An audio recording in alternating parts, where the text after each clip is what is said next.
Morning, everyone. Thank you for joining me for Wise Words this morning.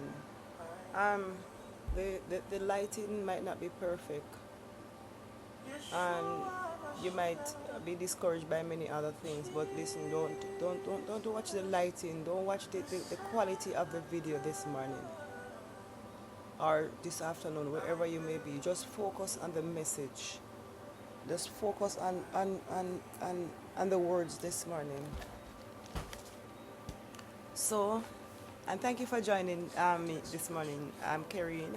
I am here to bring you another wise word this morning. So, I thank you for your time. I thank you for listening, and welcome, family. All right, this morning, I want to go in the story of Esther, right? But even before I start the story of Esther this morning, I wanted to bring you the wise words, these wise words. Um, and this wise word is taken from Exodus 14, verse 14 this morning. And it says, the Lord will fight for you. You need only to be still. And this is such a wonderful scripture this morning to take with you as you start your day. The Lord will fight for you. You need only to be still. Exodus 14, verse 14. And this morning I want to go in the story of Esther. And going through the story of Esther, it's a really profound story. The story of Esther, this story really highlights how God really look out for his children. He really takes care of his children, those who are called, those who he called his own, right? And this story with Esther, this lady that was not known, but her uncle, just to do just a little summary of the story, her uncle Mordecai, it was actually her cousin. I was Mordecai's uncle's child, but both her parents had died, and Mordecai was now the caretaker of Esther.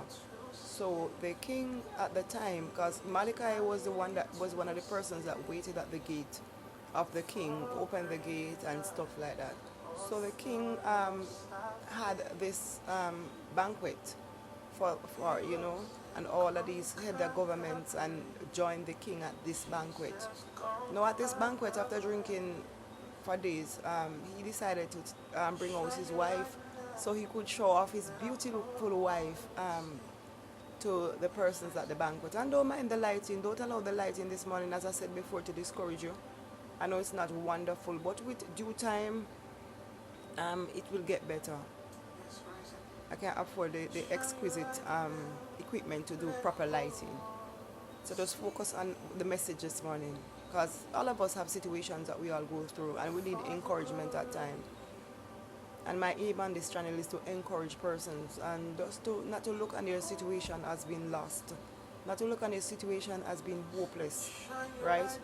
There's hope in every situation once you allow God to be our guide, to be our shining light. And as I continue with this story, as I don't want to get off track, this story with Esther. So the king decided to bring out, to send for Vashti, the queen, to show her off, to all of his friends and all the heads of government. But for some reason, Vashti decided that she was not coming out.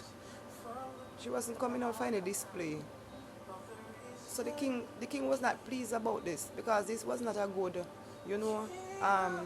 sighting. This was not a good impression on the others. Probably they were there laughing and to say, why, she the queen and the king sent for her and she's been disobedient to the king. But listen, all things work out for the good of those who love God. Because guess what? If Vashti had came out, Esther would not have gotten the opportunity to become queen. So I'm going to tell you how Esther became queen. When Vashti refused to come out, the other men that were there, the advisors, the king friends, they said, you know what, it's best if you just replace her, get another queen. So the king decided that he would replace her, right? He did not want her to be queen anymore. So Mordecai now got word that they wanted a new queen for the kingdom. So that's how he suggested that Esther should be in one of those lineup where the young virgins were all chosen and pruned and prepared for the king. And the king found favor with Esther. Esther, they all found favor with Esther and her time, because I think they were supposed to be prepared for a whole year, for 12 months. But her time, even because she was favored, her time was cut short to 10 months, right? And we see where she was chosen for such a time. Just a minute. She was chosen for such a time, right? That at that time there was enemies of God's chosen people, because at the time in the kingdom there was a lot of Jewish persons living there. And then how the plot came against God's people was that Mordecai, being a Jew, right, he decided not to bow to any other gods or bow to anyone but the one true God. So now this man in the kingdom at this time, he was a second he got promotion, this man Haman. He got promotion, right? The king promoted him, right? And then now because of this promotion, when he was going through the gate, he decided that, he's a top man now. So all persons who were waiting on the gate, opening the gate at the palace, should now bow to him when he's passing. But Mordecai decided not to bow, because he would not bow to anyone otherwise from the one true God up above. So they started to notice that this man, why is he not bowing? So that's how they found out that he was a Jew. And now Haman, because of his pride, right, he was not pleased that Mordecai was not bowing to him. So he decided this wicked thing to get rid of all the Jews. So he found out that Haman was a Jew. So he went to the king and said and told the king that, you have persons here who have a different religion, who they don't really adhere to your command, or they don't really listen to the commands of this kingdom. Their God, they don't bow to any other God except their one true God, and they have different customs that they abide by. So now the king decided, okay. So he told, and it's what? I think it was 10,000. He offered some money, right? A sum of money. And the king decided, okay, do what you're going to do with them, right? So Haman now made up this wicked plot to get rid of these Jewish persons in the kingdom by a certain date. And the letters went out, and all the Jews, they started to panic. They started to panic and to cry and to fast, And Mordecai, he tore off his clothes and put on the sackcloth. And sackcloth, when you go in sackcloth, is a representative, that as a person see you in that, they know that you're going through a mournful time. You're not pleased, You're fasting. It's a stressful time. So Mordecai, so when Esther got word of all that was happening, because Mordecai sent word to Esther to let her know of this wicked plot to get rid of her people. But then Esther sent back message to Mordecai to let him know that he can't just go into the king like that on their behalf, because she could be killed. Because if she was not sent for by the king to come, and the king did not hold out that golden scepter, she could be killed. But Mordecai sent back word and said, Esther, I believe that you were placed in the kingdom for such a time as this. And if you do not step up and be that one to represent for your people, don't believe that you won't be killed also, because they will find out that you are Jew. Because Esther did not disclose her identity when she went in, so nobody knew that she was a Jewish descent. She was of the Jewish race, because Mordecai instructed her not to say anything. But eventually, if she did not step up to the plate, if she did not represent her Jewish people and decided to just lay back, Mordecai reminded her that she would not be exempted. So Esther decided, okay, she's going to go into the king, but first everyone of the Jewish descent must go on a fast, right? So they fasted for 3 days, 3 nights without any eating or drinking, and she also So she sent word to Mordecai, allow everyone to go on a fast, and I also at this palace will do the same. And me and my servants, she and her servants would go on this fast also, right? Before she went into the king, and she made up her mind, said, you know what, I am going into after this fast. If I perish, I perish. So she made up her mind and she went in. And then after she went in, she found favor with the king. The king accepted her and wanted to know what was troubling, what bothered her, what was the problem.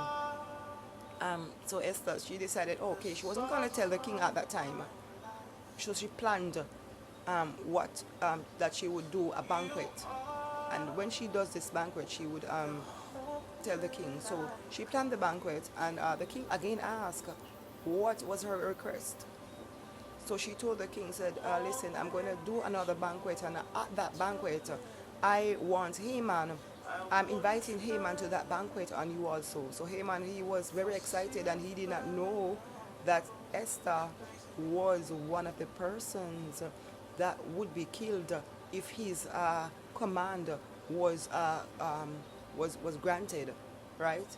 So at that second banquet, right, Esther now disclosed to the king what was on her mind. So she allowed the king to know the plot against the Jewish persons and the plot, against the Jewish persons to kill, get rid of the Jewish race. So the king was perturbed. He said, who would do such a thing? She said, Haman. She pointed and she told the king it was Haman that was planning to get rid of all the Jewish race in the kingdom. And the king was just furious. And Haman had built a gallows to hang Mordecai on. And God is a graceful, merciful God. What the enemy planned for evil, he will turn it around for the good of his children. Because in the story, the same gallows that Haman had prepared for Mordecai to be hanged on was the same gallows that Haman was now hanged on. So you see how God can turn things, change our story. What the enemy meant to kill us, what the enemy meant to harm us, what the enemy meant to break us was the same story. God can change our story. We just need to have faith and believe and, take him at his word. Whatever problem, whatever situation we are faced with, take it to the Lord in prayer. And this morning, Philippians 4 verse 6 says, do not be anxious about anything, but in every situation, by prayer, petition, with thanksgiving, present your request to God. So let us take Philippians 4 with us today, verse 6. In every situation, it doesn't matter how dismal, it doesn't matter what the situation looks like. It may be illness, it may be financial problem, it may be marital problem, it may be with your children. It doesn't matter what situation you're faced with this morning. I am imploring you, do not look on the situation as being hopeless. We have a true and living God. We have a Father up above who takes care of his children. We are all his children. And as Philippians 4 verse 6 says, take your problem to him. Don't be anxious. Don't be depressed. Don't allow anxiety to take over this morning. Don't focus on your problem. Focus on God. He's bigger than every situation. He's bigger than every problem. So I'm reminding you this morning, and have a blessed day and put God first. And remember, when you pray and you tell him your situation, because guess what? If we don't knock, the door will not be opened. If we don't seek, we will not find. So we have to knock on his door. We have to knock on his door by using prayer to knock on the Lord's door, right? And we have to receive from him by faith. We receive from him by faith. So when you use prayer and you knock on that door, you use faith now to receive from him, right? Because if you don't ask, you won't receive. So go to him in prayer, ask him, give him whatever problem, situation, present it unto him. And then when you present it unto him, you give him thanks for the answer. Give him thanks for you don't see it manifest yet, but just give him thanks. Lord, I thank you this morning for healing. Lord, I thank you this morning for my financial problem, my financial burdens. Father, I've taken them to you, and I know, Father, you're a Father that takes care of your children. I know that you will deliver, mighty God. I know, Father, that you will, because you're a Father that takes care of your children. So I know that you will come true for me. So that by doing that and by saying that, it releases all of the anxiousness that you have building up because of focusing on the problem, because of being depressed by your problem, because of being stressed by your problem.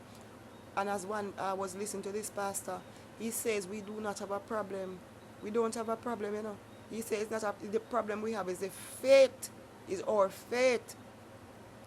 Because so somehow we go to Tom, we go to Dick, we go to Harry, we go to all other persons for help, and then we don't seek help from the right person who made us. We don't seek help from the one who created this world. He's the one that created this world. What better person to go to with our problem? And then we might go to him and then we don't see our problem being solved at the same time. But he knows the right time to come through. So listen, do not allow that to deter you. Do not allow that to dissuade you. Do not allow that for not going to God to take care of your situation. So I don't want to make this video too long. So I'll cut it right here, and join me another time for wise words. Wise words. And my aim is to encourage. My aim is to just to help you to carry whatever you are carrying, help you to show you the right direction. How I get help. So I will not know about a good thing and keep it to myself. Right? I am here to share it with you, because our testimonies, we receive our testimony, we go through trials, so we can have a testimony to share with someone who might be going through the same situation and do not know where to turn and have no one to talk to. I am here, so just join me on wise words.